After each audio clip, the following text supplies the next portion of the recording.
kita cerita kepada saudara Farid Kamil kita, hero Malaya, dalam membawakan satu watak yang sangat besar sebenarnya ni. Satu watak yang kalau kita nak cerita, okey, daripada segi orang kata dia akan ada expectation daripada penonton. Orang ni nak tengok Anwar Ibrahim kan. Lepas tu dibawakan oleh seseorang bernama Farid Kamil. Okey, sebelum kita cerita benda tu, latar belakang tu saya rasa ramai penonton dah tahu mungkin berkenaan dengan saudara Farid Kamil. Tapi mula-mula tawaran tu, ni cerita dah banyak lah kali orang ulang, tapi saya nak orang dalam channel saya ni dengar.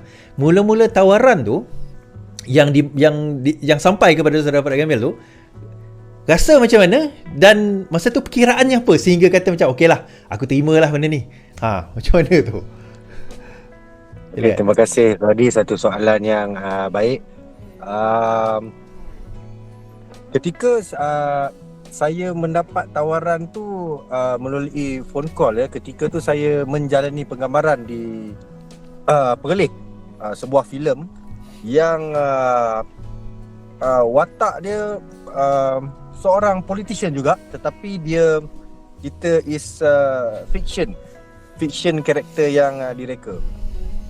Bila mana saya bermula menjalani penggambaran tersebut, pada satu malam tu saya dapat panggilan telefon. Saya tengok ada miss call. Saya tengok nombor Zuna. Sebab setahu saya daripada Zuna ambil nombor telefon saya tu 6 tahun kemudian dia tak pernah call. 6 tahun. Tiba-tiba satu malam tu dia call. Saya saya teruskan penggambaran. Lepas tu saya sambung, saya cuba call dia balik. Bila call dia balik, terus dia cakap kata kita ada offer untuk satu watak, tapi nak tanya you nak ke tak nak dulu. Dia cakap macam tu. Nak ke tak nak dulu? Kenapa? You setuju atau tidak? Bila setuju atau tidak tu kepala saya bermain lah, watak apa ni, kenapa daripada Zuna? Saya pun macam fikir. Lepas tu telahan saya, maksudnya apa yang ditawarkan oleh Zuna ketika itu secara tak langsung memberi satu nafas baru kepada saya sebagai seorang pelakon untuk mencuba satu watak ikonik yang mana pada kiraan saya ketika itu siapa lagi yang layak memegang watak Datuk Seri Anwar Ibrahim selain daripada saya. Itu bermain di fikiran saya. Kerana tawaran yang diberikan oleh Zuna itu, dia berbentuk macam you setuju tak nak berlakon satu watak ni? You kena cakap you setuju dulu, and then baru kita akan cerita detail about this character. Tapi masa dia duk cakap-cakap betul, saya dah boleh detect ini mesti, kalau dia mesti very important person yang seperti kita tahulah, Datuk Seri Anwar Ibrahim. Bila saya dapat tawaran tu secara verbal and then disusuli dengan skrip. Bila disusuli dengan perjumpaan. Bila disusuli dengan perjumpaan tu baru saya dapat skrip. Masa saya dapat skrip tu, gambaran jelas tentang apa pembikin filem Zuna ingin lakukan tu jelas. Sebab tahun 98 tu saya berumur 17 tahun dan kita tahu apa benda yang berlaku pada ketika itu. Dan muda dia saya ni. Saya balik saya tak baca skrip tu lagi tau. Saya fikir panjang, saya fikir. Sebab ini tawaran yang belum pernah orang lain dapat, dan saya dapat dan saya dah dapat skrip dia, bermakna is just one step closer untuk make benda ni jadi possible. Tapi saya tak saya tak baca skrip tu terus. Tapi masa tu dah tahulah tentang datang Datuk Seri Anwar, dah tahu dah dapat skrip masa dapat skrip. Dah semua masa tu dah cerita, cuma kita tak telaah skrip lagi, maksudnya kita tak tahu the direction mana dia nak pergi. Saya bagi ibu saya untuk telaah dulu. Dalam berapa minit lepas tu dia call saya, dia bagi tahu kata, Kamil, kamu mama dah baca, kamu buatlah cerita ni.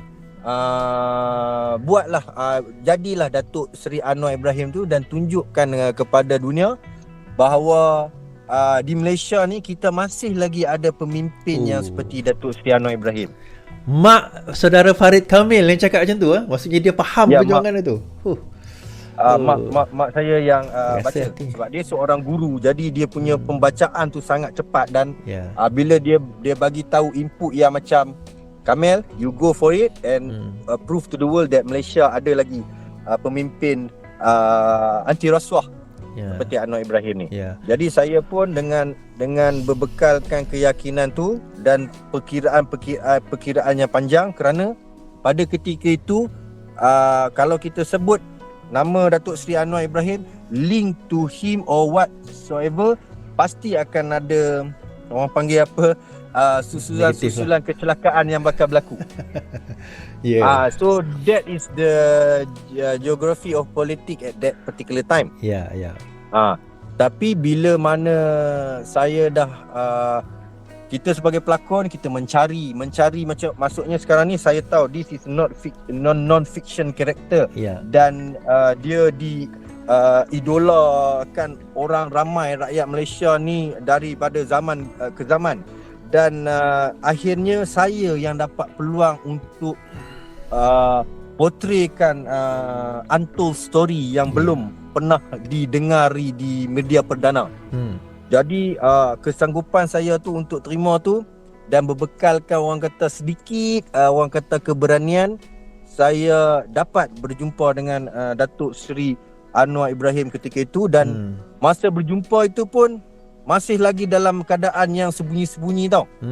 Maksudnya di sini saya tak boleh jumpa dia terang-terang macam tu. Saya pergi ke ceramah dia. Bila pergi ke ceramah dia tu, saya terpaksa menukar style pakaian saya. Saya memakai purdah. Ni kita nak cerita sekejap gini.